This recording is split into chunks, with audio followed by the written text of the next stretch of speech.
If I can ask a broader question on Saudi Arabia, you had mentioned that the president is working with Congress to reevaluate the relationship. What is the time frame for that reevaluated relationship? And a quick follow-up there is also, on this most recent trip to the G20, did any members of the president's delegation meet with some of their Saudi counterparts, Saudi officials?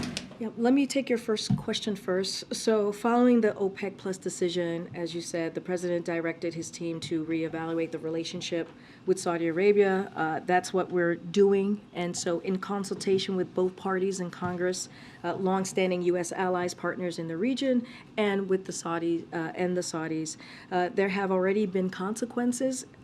I should say Congress has frozen all arms sales. So we have time to determine the broader way forward.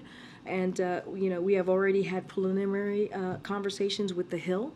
And now that members of Congress are back in Washington, D.C., because as you remember, the president was waiting for Congress to come back to have a more in-depth conversation after the midterms. We're going to start picking up those conversations. I don't have a timeline for you, but we want, as I said earlier, when you look at the relationship with Saudi Arabia, it's a relationship that has been for the last 80 years.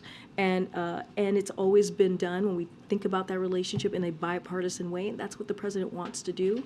Again, we've had initial conversation with Congress. There has been some consequences, as I just laid out, and now that Congress is back, we'll continue to have those. We'll have those conversations a little bit more in depth, and we'll let you know when those decisions have been made. And then on the G20 trip, were there meetings with the president's delegation and Saudi officials? That's a good question. I would have to check with our national security team. I don't have any insight on that at this point.